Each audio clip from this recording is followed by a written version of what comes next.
Sejam bem-vindos a mais, e bem-vindas neste caso também, a mais uma sessão desta iniciativa da Biblioteca Lúcio Cardoso da Silva, a Biblioteca de Braga, que tem, assim, algo como reconhecimento a desvelar uns mais visíveis, mais publicamente notados, outros, como é evidente nestas coisas dos livros, da cultura, pudores não se discutem, reservas também muito menos.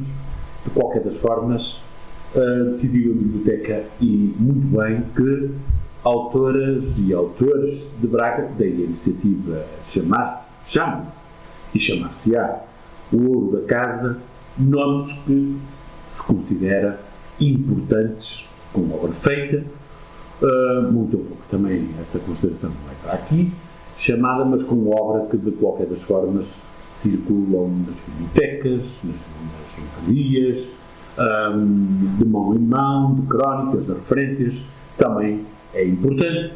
De qualquer das formas, neste mês de maio, é uma convidada, Graça Vilela, de seu nome, que tem obra aqui e outra aqui nas minhas notas, para falar um pouco do que é uma pequena história de vida, como é que estas coisas aconteceram, aquilo que normalmente também se chama a vontade, não é o apelo, porque isso terá outras nuances. De qualquer das formas, Maria da Graça Vilela nasceu em Moselos, Vila da Feira, do distrito de Aveiro. Faz o percurso numa área, mas isto as áreas, como às vezes costumo dizer, há médicos que foram escritores, que são escritores, há engenheiros que foram escritores, a obra está feita.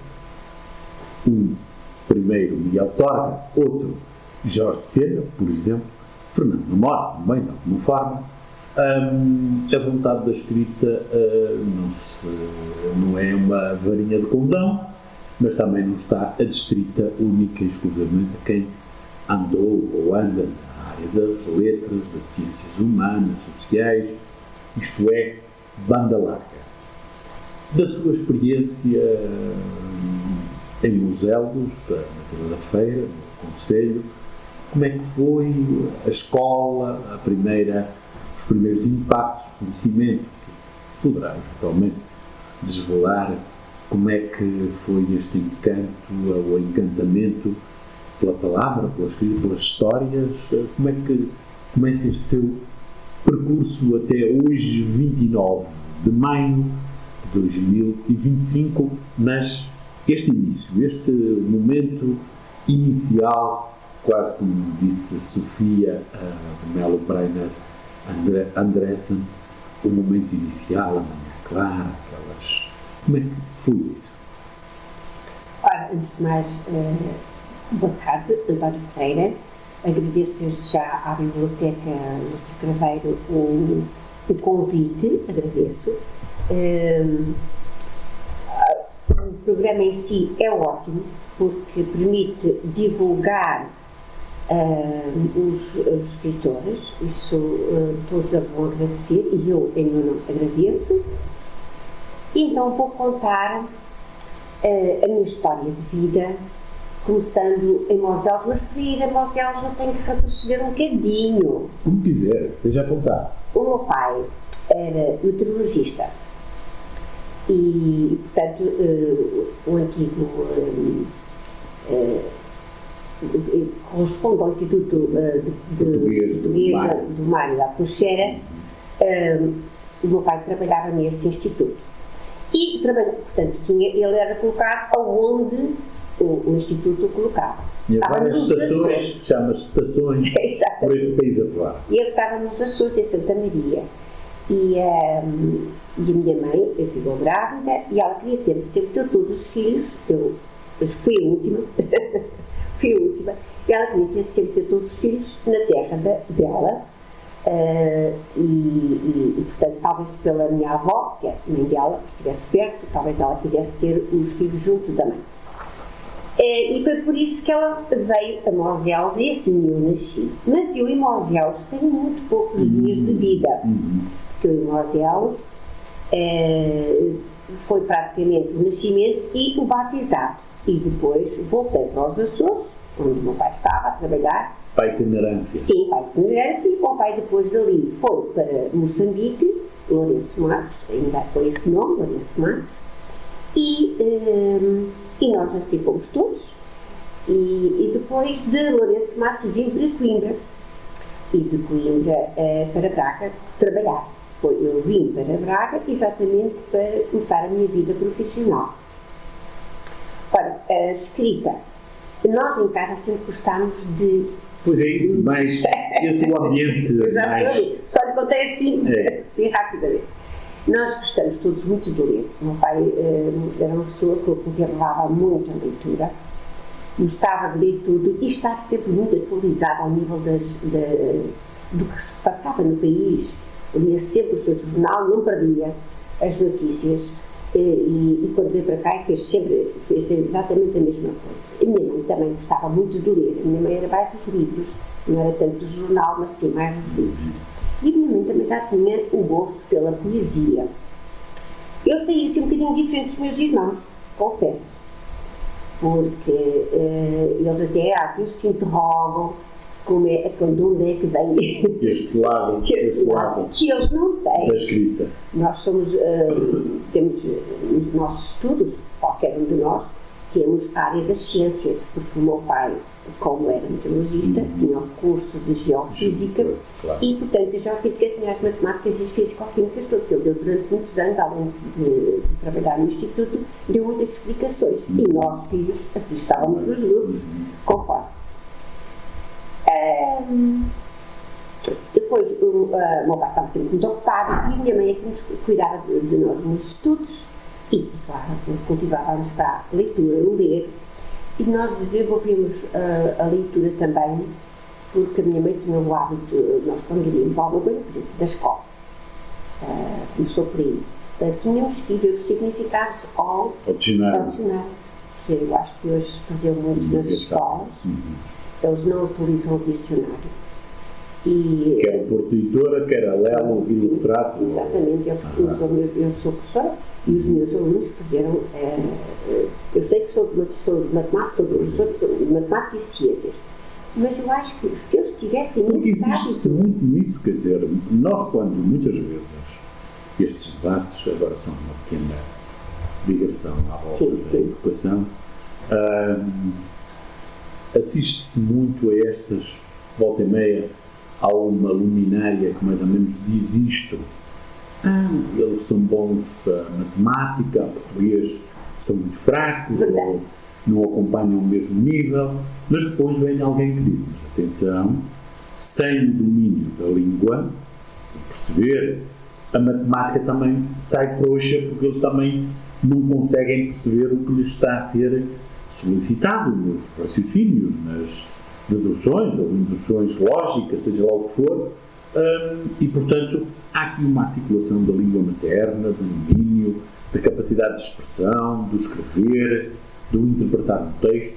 Como é que a sua experiência, que eu costumo aproveitar grande parte das pessoas, dos autores e as autoras, que vieram muitos deles, grande parte deles e delas, estão no ensino. Como é que discute-se muito, fala-se muito, e dá sempre a impressão que quando se fala muito, pouco se acerta. É mais aquele voluntarismo, é mais... Eu acho que, como Portugal é um país do achismo, todos acham de qualquer assunto muito sapientemente coisas, uma erudição, e depois vai haver-se, como dizia o outro, muito ruído para nada ou muito pouco. Como é que, da sua experiência também, que eu gosto muito este tópico, é uma coisa que me diz muito. Eu gosto. Olha, nas escolas, eu acho que as escolas, em relação às bibliotecas, têm feito um bom trabalho. Antigamente, quando eu comecei a trabalhar há 38 anos, e nessa altura não havia as bibliotecas. Sim. As bibliotecas no início que eu trabalhei. Se tivessem, talvez, os professores portugueses fizessem aquela troca de livros que se fazia, os portugueses que faziam isso. Agora, as bibliotecas deviam requisitar livros há uns anos desta parte, alguns, claro, E é por isso aperfeiçoado.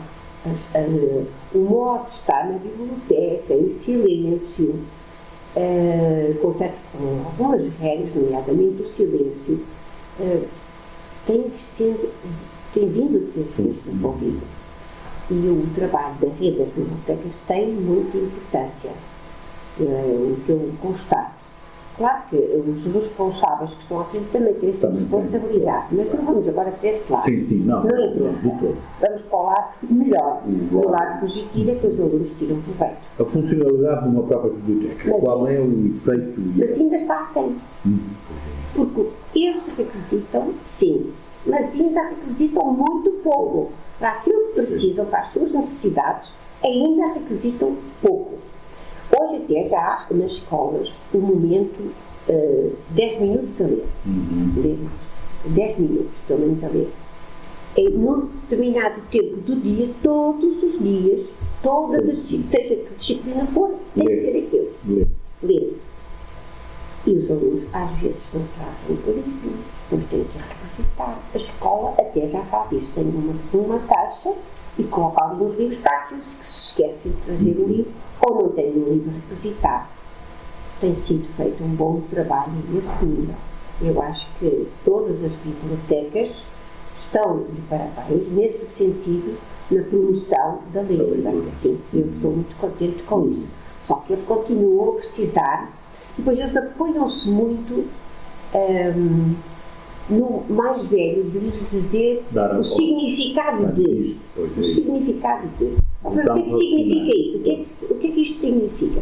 Em vez de utilizar o dicionário, pegar nele, e manusear, fazer a pesquisa, mexer a página até. Porque eu acho que os livros são importantes ser manuseados, desde um dicionário ou outro livro de leitura, são importantes ser manuseados.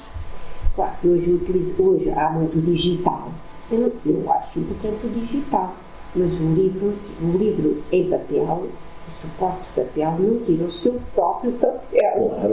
Desculpa a redundância. Não tira a própria importância dele. Porque eu acho que ler o livro em papel é outra coisa que o digital. É mais frio, o digital é mais frio. E um bocado cinzento e ascético e algo assim, um bocado de distância, não cria empatia, uma ligação do leitor e até efetivamente. Não tira, não é? Hoje nós iremos dizer, olha, gostei muito deste livro e tenta aquela proximidade no círculo de amigos. Sim. Tenho esta afinidade com este livro já agora, não sei o que é. Não te importa ou não gostar, mas tem que ler para saber se gosta ou não gosta. Porque às vezes falar de cor, ou porque o colega ou o amigo disse, às vezes também resulta mal. Ou resulta lá muito bem. Cada pessoa é um ser individual e, como ser uno, tem a sua maneira de pensar e sentir. Porque, por exemplo, na poesia, que é o género literário que eu mais escrevo, é o género literário que eu mais escrevo, é muito de sentimento, muito do sentir. É muito diferente de escrever poesia ou escrever prosa, é muitíssimo diferente. Já lá iremos a essa parte. Traz muita intimidade na poesia que na prosa isso não acontece. Mas voltando ao primeiro item, como é que foi esse crescimento, esse contacto? Foi importante? Não foi? Quer dizer, presumimos que sim, mas logo já deu a entender nas entrelinhas que foi importante, mas como é que foi esse vamos lá, esse despertar, ou esse abrir os olhos para o mundo dos livros infantis, dos juvenis, provavelmente foi a primeira experiência da leitura, a própria escola, como é que foi o espaço da escola, os professores no primeiro ciclo, na escola primária, nessa altura, como é que foi este percurso, ou descascar a primeira casca da cebola, como se agora... Já começou tarde. O meu lado, pela escrita, já começou tarde. Tarde, digo eu... Ou por outra, leu, li, no sentido li, assim, mas eu vou gostar de fazer isto. À minha maneira, sem dúvida, mas isto é qualquer coisa que me... Eu senti-se assim, tarde de escrever. Eu acho que quando nós, na vida, passamos por momentos diferentes, momentos bons momentos menos bons, menos maus, e às vezes temos determinadas necessidades para transvasar essas dores, chamemos de dores entre aspas, não é? Dores, ou seja, talvez esse sofrimento. E eu senti que a ter escrita me ia possibilitar com que eu aliviasse o meu sofrimento. E um efeito catártico, ou vamos lá, de apaziguamento em relação às oscilações daquilo que é o cotidiano. Sim, e foi por aí que eu comecei. Eu escrevi muito e mostrava às minhas amigas.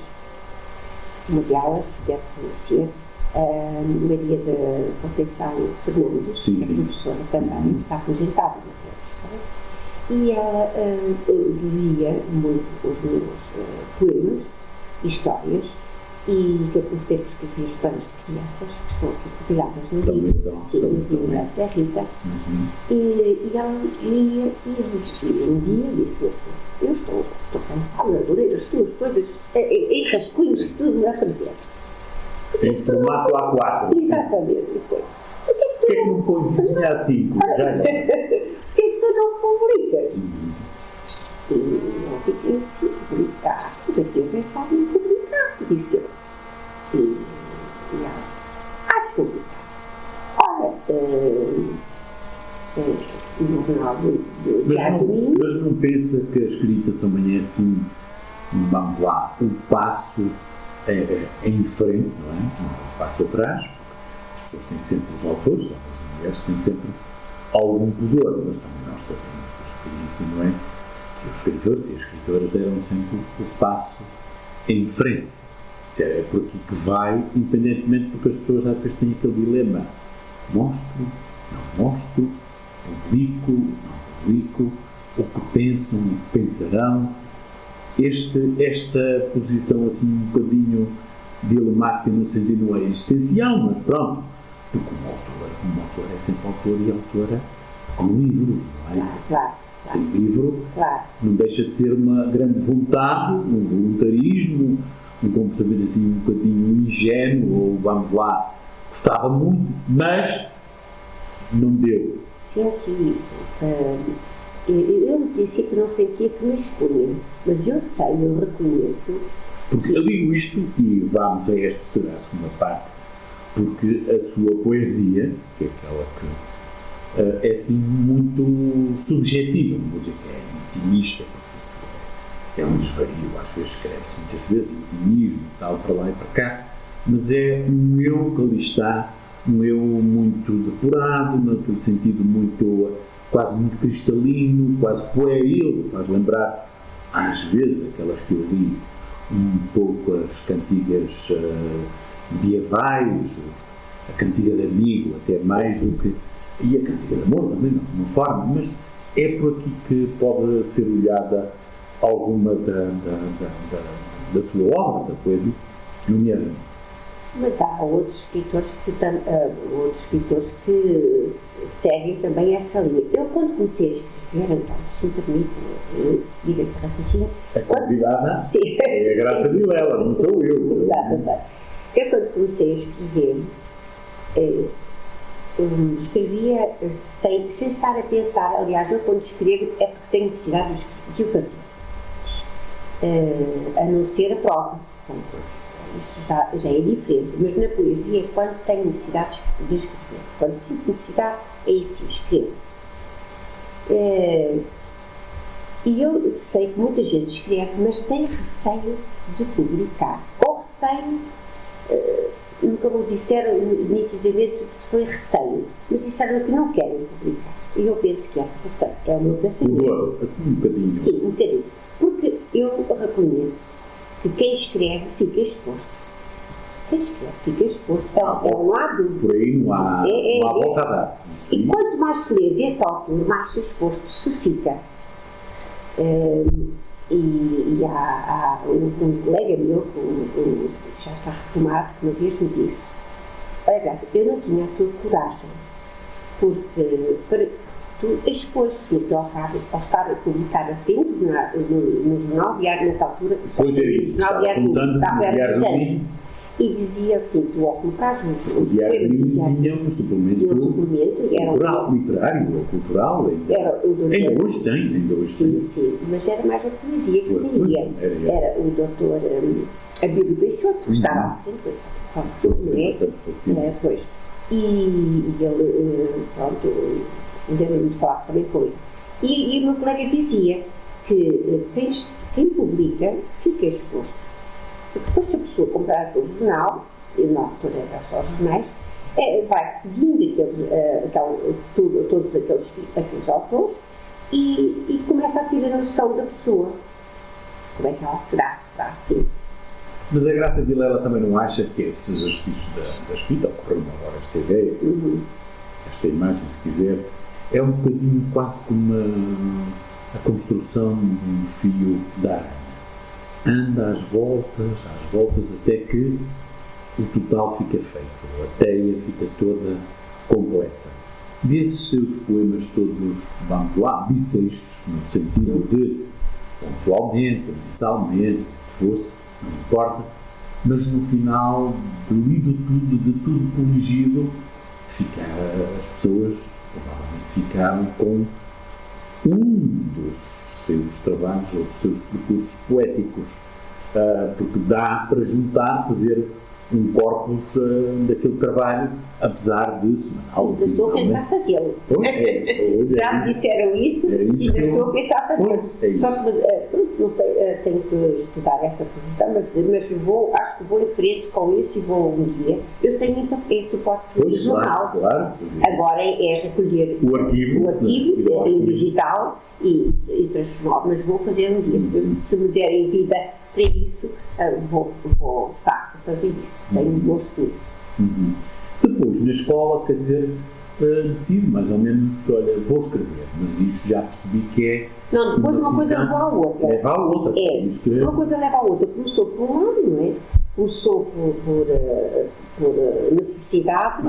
Depois escrevia histórias de criança. Porque queria escrever para as crianças. Pois é que a sua obra tem assim vamos lá, não é bem um contraponto visível, é mais poético, por um lado, e depois também tem essa faixa, vamos lá, o infantil-juvenil, porque ali infantil não será muito, por aquilo que eu percebi, mas é ali uma transição entre o domínio da língua e até a percepção, a compreensão do texto, apesar de ser direcionado para as crianças, mas não é criancinha, porque muitas vezes, mas é uma criança já que tem capacidade de compreender o mundo. É um bocadinho também este. Da idade dos meus alunos. Exatamente, é isso, é um bocadinho assim. Dos meus alunos. E foi talvez a época que eu passei em África, com mais consciência, e que eu passei para a escrita. Eu penso que as minhas duas meninas, a Mariana e a Rita, estão muito em consonância, e eu tinha as minhas amigas e com certeza que elas estão ali. Pois, claro, e nas brincadeiras que a gente fazia. Faz tudo o resto, não é? Fica plasmado naquilo que eu penso todos os escritores, eu já ouvi mais que eu a dizer, que há sempre um pouco dele próprio retratado naquilo que escreve. Seja, então, eu agora vou em breve estar em revisão do livro, mas neste caso é de ficção. Portanto, não é ficção, será nem bem um romance, está ali entre uma coisa e a outra. Mais uma prosa intimista, em prosa intimista ou assim, por aí. Reflexiva, talvez. Sim, remete um pouco para a reflexão, tem muitas questões um pouco da nossa pobre existência. Filosóficas, digamos assim. Da nossa pobre existência. Exatamente. Pronto, não sei se o António quer que eu fale do Jornal do Teatro Minho. Sim, já agora, isso é importante, porque é um marco importante, porque já agora foi a partir daí que é a primeira vez que de todo o conjunto de autoras e autores que cá vieram, alguns tinham essa, também chegaram lá a escrever, mas nós olhamos para os jornais nacionais e vemos que o público tem uma coisinha assim um bocadinho amanhada. Quem se lembra do Mil Folhas, por exemplo, não tem nada a ver. Quem se lembra do Expresso também faça publicidade, aquilo, os livros, aquilo é um copy-paste e aparece um textinho e tal, não sei quantos. O jornal de notícias não tem. Os outros desapareceram. Que é uma pena. É uma pena. Portanto, algumas revistas às vezes. A revista às vezes aparece, um textinho. Temos o jornal de letras, que ainda vai salvando a honra do convento, mas, e é por aqui que eu queria dizer, se nós repararmos, os jornais nacionais é quase um vazio desolador. As televisões não têm uns programas e tal, não sei o quê, mas não é nos canais abertos ao grande público, aquelas coisas e tal. E o Diário do Domingo, o Correio do Domingo, não tem. Pronto. O Diário do Domingo mantém o seu suplemento cultural. Não vamos ter considerações, basta o facto de ter, já é algo para muito saudável. É levar e é muito bom. Como é que é essa experiência? E às vezes eu não conheço muito bem a imprensa regional, mas como este, por razões particulares, tem tal suplemento, eu dou por singelamente, provavelmente haverão neste país, ou nos Açores é capaz de ter. Sim, eles têm. O River também tem. Não sei, se calhar o açoriano mas não tem suplementos culturais. Não, tem o jornal, mas o suplemento cultural provavelmente haverá um ou outro, mas isto é mesmo um oásis na imprensa de Melgar, a Vila Real de Santo António. Como é que, da sua experiência, a abertura, a recepção, a receptividade, o público, como é que foi e a importância que dá a um suplemento como este? Já agora, quartas-feiras, todas as semanas, está. Olha, eu só tenho a agradecer ao Diário do Domingo, foi muito bem recebida, sempre, desde o primeiro dia. Era o padre João Aguiar, que estava à frente do jornal Diário do Domingo, e eu fui sempre muito bem recebida. Às vezes conversava com ele, outras só ia lá deixar a filha. Mudava-se muito a filha, e eu lá ia deixar a minha filha. Mas fui sempre muito bem recebida. Saíram todos que entreguei, todos saíram. E, é obra. Sim, ainda foi. Eu tenho lá um dossiê assim bem grosso. E o doutor Abílio Peixoto dizia que, em conversa comigo, que...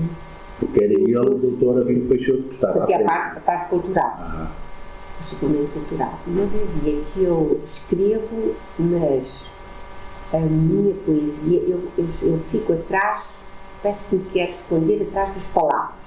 Que não está bem no que está fora. Estou atrás das palavras, dizia ele. Tem sempre um bioma entre si e o leitor, que é o texto. Quer dizer, não quer ser clara. A graça não quer ser clara.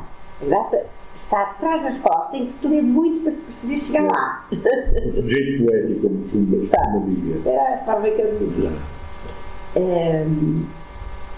Mas foi sempre muito bem recebida, sempre muito calorosa, sempre. E pronto, eu só tenho a agradecer. Aproveito a ocasião para agradecer ao Diário do Domingo tudo que publicaram, não negaram nunca nada. Antes já tinha escrito os artigos de opinião, assim pequeninos, mas artigos de opinião e de reflexão, e saíram. Tudo que eu coloquei, tudo eles publicaram. E aquilo tem o tratamento da língua primoroso, não é? Quer dizer, quem quiser ler um jornal bem escrito, tem que ler, passa sempre por uma... É a revisão do texto como deve ser. E pensa que isso é importante, um suplemento como este, quer dizer... Eu gostava que... E a partir daí, a voz da Graça Vilela chegou, pelo menos ao grande público, não é? É verdade. E foi por aí que eu depois quis compilar alguns daqueles poemas, não são todos não estão muito poucos, mas alguns, eu disse, porque não um livro? Exato. E assim começou. E um atrás do outro, depois começou, foi desse lado dos livros. E há outra coisa que eu gosto muito de fazer, António. Gosto muito de ler poesia, de declamar. Claro que eu até tinha gosto de ir mais longe, só se eu não vivesse em Lisboa ou assim. Claro.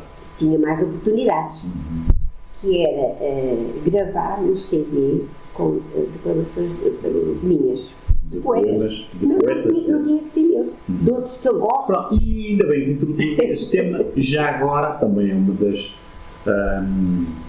autoras, mas num sentido que são companhias, companheiros e companheiras lá de casa, uma frequência, um tocato lá para esses autores e autoras, mas que de alguma forma também representam a sua visão da escrita, da literatura. Como é que lida com eles? São fantasmas bem-vindos, não são fantasmas porque a obra está aí, fantasmas no sentido intimidante. Eu não consigo alcançar este pináculo da criatividade literária e tal. Como é que esses seus autores, como dizia o famoso Goethe, as suas afinidades eletivas no mundo da escrita, da poesia e até da prosa, um ou outro? Eu gosto muito de ler Sofia de Melbrenner, gosto muito de ler. Acho que tinha uma honra que ela seria graças a isso agora, gostaria de ler em CD, deixar gravado na pedra, neste caso gravado no CD, os meus autores. E então, para além da Sofia, da Sofia, do Nuno Judice, uma poesia muito linda, do Nuno Judice, o José Luís Peixoto, o António Jadião, de Manuel Alegre. Deixa-me falar um bocadinho de Manuel Alegre. Sabe, quando eu comecei a ler, já foi há mais tempo do que a minha escrita. Porque ele é meio caminho à seu vizinho, é da Ágata, não é? Quer dizer, mais velho, mais velho, mas... Eu, quando li alguns poemas dele, eu comecei a visionar a pessoa do escritor. E vi assim uma pessoa forte. Os poemas dele fez-me imaginar. Eu não estava a ver muito, porque não estava ligada ainda à política, assim, aos programas da televisão, ainda era mais nova. E eu vi assim, esta é uma pessoa forte, assim, eu assim imagino uma pessoa impactante, impacto, provoca. De facto quando fui a ver. É mesmo. De facto era. Pronto, eu acho que foi assim um escritor que me causou essa mais ao ler, que me causou essa impressão. De Sofia tem assim, no meu imaginário, claro que já ouvi imagens e fotografias, já tive um bocadinho, mas vou aqui confessar, digamos assim, a minha primeiro impacto em relação àquilo que lia. E eu, ao ler a Sofia, vi uma pessoa pura. Só que por ser uma pessoa pura, no seu íntimo, quem escreve com Sofia. Talvez sofredora. Sim, sofredora. Eu penso que todos os poetas são sofredores. Tem que ser. Eu não acredito que haja poetas sem ter sofrido. Tem que ter muito sentimento. Há uma frase muito curiosa, lembro-me agora, de um escritor espanhol, Miguel Unamuno, que era assim, visita e apreciava Portugal, viajante, conheceu algumas figuras importantes na literatura, o Pascoal, por exemplo, o Manuel Laranjeira e tudo mais, e um dia dizem, portanto, perguntaram, então, e os portugueses, e os poetas portugueses, tudo fartas para aí de louvar, não sei quantos, e ele responde mais ou menos isto, acho que posso citar, em que ele diz mais ou menos isto. Eles escrevem muito sobre o amor, mas os tipos quase que morrem de amor. É uma desgraça. E os espanhóis chegaram assim um bocado a sério. E também já o Cervantes tinha dito o mesmo, porque às vezes nós pensamos que este mundo conheceu Camões, conheceu principalmente o Camões, mas o Jorge de Montemor, infelizmente pronto, não interessa. E a poesia é um bocadinho este turbilhão, é assim que como poeta sente, para além do exemplo que citou agora desses seus autores. Penso que não é só falar sobre o amor, escrever sobre o amor. Sim, claro. Claro, o amor, eu penso que por ser o sentimento mais alto, penso que é sempre tudo sobre os poetas portugueses, de alguma maneira, tirando aqueles governos dos anos 60, Mesmo esses alguns, a poesia portuguesa tem uma Nós falamos com o António Gideão, que era professor de clínicas e escreveu sobre o coração, sobre a lágrima da preta, a impressão digital. Portanto, tem outros. Não é só sobre o amor. O Manuel Alegre também não tem, e o José estou aqui a dizer que os tenho aqui à minha frente. Para não esquecer. Não esquecia, também não esquecia, mas pronto, fiz. E não sabia só tanto que lesse aqui um poema. Isso é a última coisa. Mas antes disso, que já nos vieram dizer aqui qualquer coisa, tem livros de poesia. O último é mesmo esse, Saudade, mas o desafio não é este. Dos seus livros, qual é aquele, os filhos, os pais gostam deles todos, costuma ser, é um lugar comum, claro. Tem uma dúzia, gosto deles todos, mas há sempre um, ou o meio, ou o mais novo, sim. Ou sei lá, porque há um que os pais, ou o pai, neste caso a mãe, tem mais empatia, gosta mais dele, olha para ele com muito carinho e assim, com um desvelo, o tratamento e tal. Dos seus livros, qual é aquele em que a Graça Vilela diz assim: eu não estou aqui toda, mas de alguma maneira é um pequeno retrato. Algum retrato literário, lírico, de escrita, no seu livro, aquele onde se reconhece. O livro ou o poema? Não, o livro. Depois é o desafio final, é que aí será. Eu penso que o livro que eu gostei mais de escrever foi esse, A Tua Procura. A Tua Procura. Sim, acho que foi. Eu gostei muito de escrever este livro. Não foi mais este. Mas não sei se quer pôr algum poema ou se quer que eu continue a falar dos livros. Continuo a falar dos livros. Pronto. O poema já lá vamos, já lá iremos. Pronto. A gente tem tempo. Tem tempo, pois então. Eu estou aqui por mim, está toda a António. Estou a gostar imenso de conversar consigo. Fiquei a saber que o António é muito simpático. Todas as minhas 7 quitas estão muito bem hoje de tarde. Não parece, mas é. Exato. Obrigado. E estamos a falar de um assunto que me agrada. Livros, literatura. Portanto, estava e a mim também. Pois. E então, voltando aos livros. Poderei dizer que há o infantil que é este aqui, que já deu um pequeno lamiré sobre o assunto. Este é do Júdice, estes são os seus poetas, mas por exemplo, como é que este aparece? Eu vou contar a história. Como é que este aparece? Eu vou contar. É isso. Então, estes 2 livros foram escritos em coautoria, quer dizer, que eu escrevi com o outro escritor. Ora, foi que é o Carlos de Struff, o pseudónimo dele, mas ele chama-se José Carlos de Struff. É Carlos de Struff. E pronto, ele adotou este pseudónimo. E ele, conhecido pela Maria Conceição Fernandes, também, tudo na mesma altura, e ela apresentou-me um dia, já não sei por qual que ele trouxe os livros, eu vi os livros, e depois, acho que fui eu que disse assim: podíamos juntar a tua poesia, que não tem nada a ver com a minha, e os meus poemas, alguns poemas, e compilarmos um livro. Ele achou aquilo uma maravilha. E ele então trouxe, ele entregou o seu dossiê, eu fui ler a poesia dele, que é muitíssimo diferente. Enquanto que a minha se esconde atrás das palavras, a dele é mais aberto. É um coração aberto. E eu achei que aquela combinação, ora um, ora o outro, era capaz de ficar interessante o livro. E foi assim que fui eu que juntei os poemas. De alguma forma, organizei e fizemos estes 2 livros. Foi assim. Ele costuma dizer que fizemos um filho, pois foi um livro. Pois é. E depois, este é o último, sim. Saudade, que é 2024. Não, 23. Não, já estamos em 25, António. O tempo corre muito depressa. Este é de setembro de 2024. Portanto, isto é uma editora Cordel de Prata. Este também já era, o ator exatamente, é isso. Mas como é que diz que tem uma particular afeição por este?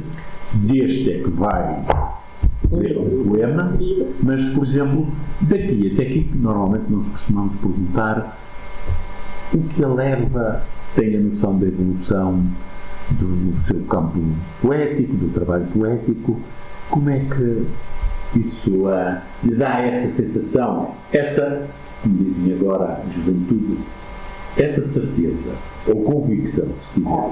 Eu, quando comecei, estes primeiros poemas. Estes primeiros poemas são muito diferentes destes que estão aqui ou destes que estão ali. Há uma evolução, nota-se perfeitamente a evolução destes dois para esses.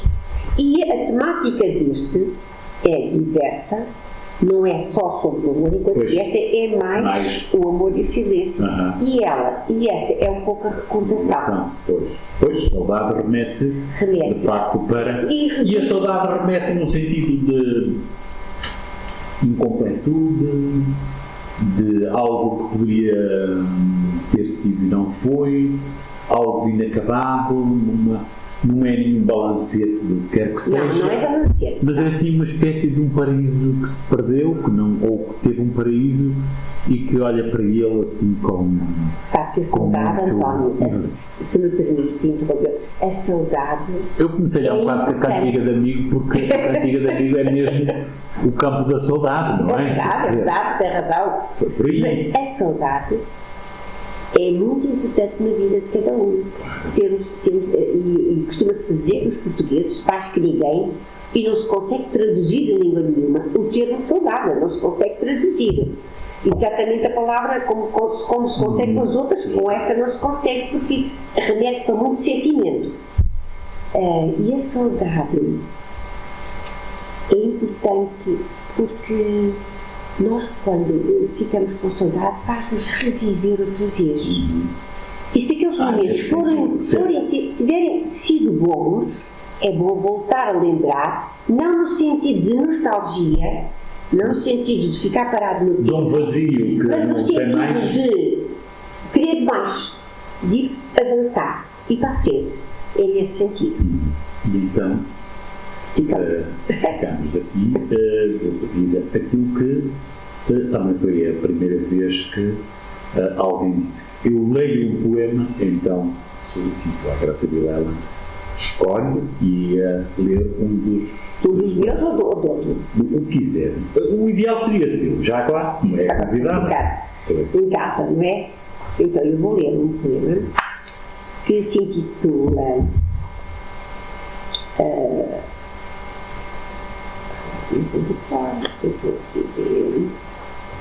está no livro à tua procura. Isso.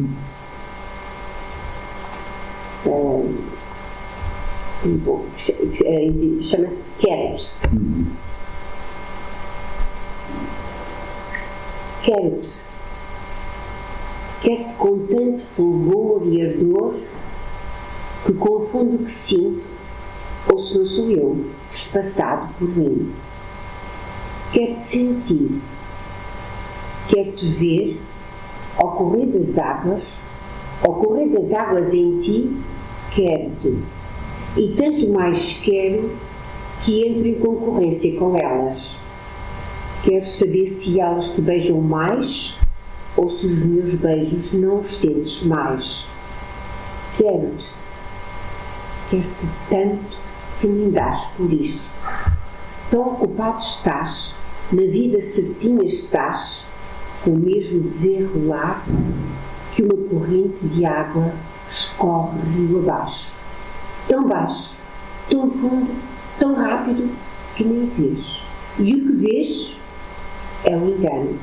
Tão fundo, tão profundo que o que vês, não vês o que sinto ou eu não vejo. Que o que vês, não sinto. Que o que vês, não sentes. Ou não seria? Sentes as águas correrem em ti, brilhas mas não sentes aproximar-me de ti. Ou sair.